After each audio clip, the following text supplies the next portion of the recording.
You will find Beauclair's changed some these past years. Walk about when you have the chance. You will see for yourself. Hello, Johnny here, and if you happen to catch my review on Eurogamer, you'll know I think The Witcher 3 Blood and Wine is a little bit special. It's got an altogether lighter tone, which is to say some of the quests on offer in the new region of Toussaint are really weird.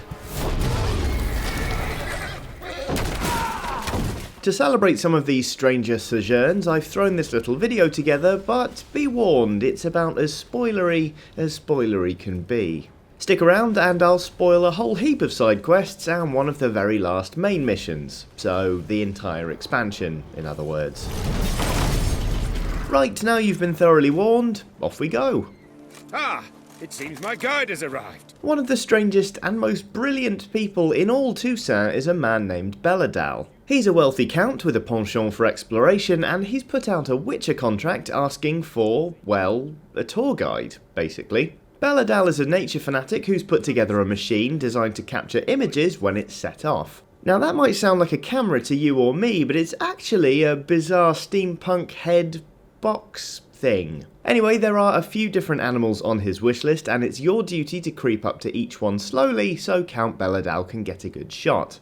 And that's exactly what happens. Bizarre head contraption aside, it's one of the stranger quests because you don't leave a massive trail of bodies as you go. Until the end, of course, when you do get attacked by some giant centipedes and have to, well, slaughter them. For the most part though, it's pretty weird and surprisingly refreshing to go interact with some of the beasts of The Witcher 3 without murdering them. Perform your safari guide duties to the Count's satisfaction and he'll reward you with a stylised picture of Geralt taking on the giant centipedes. Good thing he doesn't hold it against you for killing them, eh? Snow White! Name's Geralt. What can I do for you? While we're talking of portraits, there's more than one way to get a picture of Geralt in Blood and Wine. The people of Toussaint are a cultured bunch with a healthy appreciation for art, after all. While walking around the city of Beauclair, you'll meet a painter who, for want of a better phrase, has a healthy appreciation for Geralt of Rivia. Such a threat in the eyes. Oh, so manly. He'll insist on painting Geralt's portrait for him, which, if you agree, will result in a lovely day trip to the hills surrounding Beauclair. After finding some missing paints in a necker layer, you can pick a pose for your portrait, I went for reclining hero, and then sit back as Geralt dutifully poses for about 6 hours. Don't worry, you won't have to do that bit in real time. As you idly chat away the hours, the artist will tell you of his desire to paint a vanquished griffin into the background of the portrait, which is handy, because one turns up for a brawl about 2 minutes later. A griffin! Kill the beast and you'll be invited to the painting's grand revealing. Appropriate really, since the painting itself is also quite, revealing. It's nice. Shows a lot of, imagination.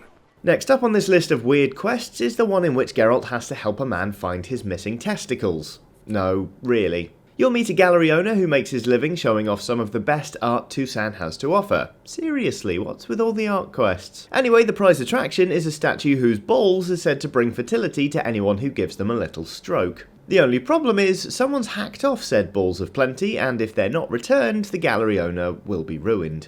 Follow the clues and you'll find an elderly gent having enthusiastic sex with a young woman. See, it turns out the statue's stones really do work, and the old man, rediscovering the joy of sex, is pretty reticent to give them up. To make matters more complicated, the woman's husband will turn up and assume Geralt is part of the little love nest, at which point you can either use the Axie sign to send him home, or just beat the tar out of him instead. Either way, you can take pity on the amorous adulterer and leave him with the statue's scrotum, or demand he return the genitals and go back to a life of flaccidity. I asked for the stones back, because frankly I hope someone would do the same for me if anyone ever stole my nuts with a diamond-bladed saw while I wasn't looking.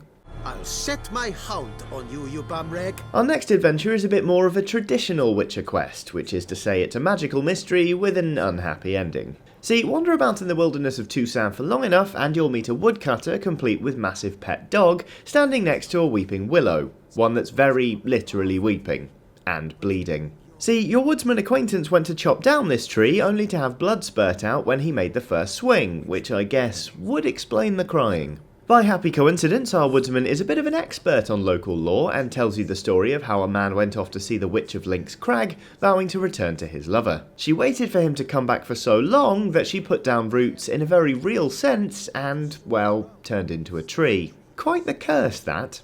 If you agree to help, you can go find the Witch of Link's Crag and try to convince her to break the curse. You've got a few options here. Personally, I opted for decking her with a sword. Return to the tree and you'll find the woodsman gone with a trail of fresh blood spattering the ground. Not so good.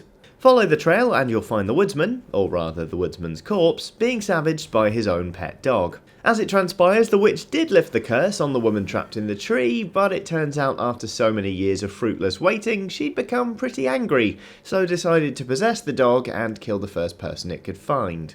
Well done, Geralt, you've caused the death of an educated man and a perfectly good dog, you've pissed off a witch and unleashed a malevolent spirit into the world. Good work.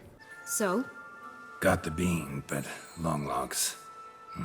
Finally, and by far and away most strangely in this weird Witcher roundup, is the quest that sees you disappear into an illusory realm of magic. This is one of the last things you'll do as part of the main quest in Blood and Wine, and basically involves you delving into a magical fairy tale land to find the Duchess's sister. The realm was built especially for the two sisters to occupy them when they were children, and it's full of all sorts of classical fairy tales made flesh, fated to act out their parts forevermore. To cut a long story short, the only way out is to find Jack's magic beans and climb up the beanstalk. To do that, you'll have to murder the big bad wolf, blow down the three little pigs' brick house and slaughter them all, you'll meet Goldilocks, or what's left of her, you'll fight pixies, and you'll even scale the beanstalk and slaughter the giant who lives in the clouds before getting the chance to have gravity-defying cloud sex in celebration. It's impossibly weird. Impressively so, in fact. Well done, Blood and Wine. If you enjoyed this Blood and Wine video, please have a look at these other ones because I promise they're very good as well, and if you watch them that would make me very, very happy. Bye!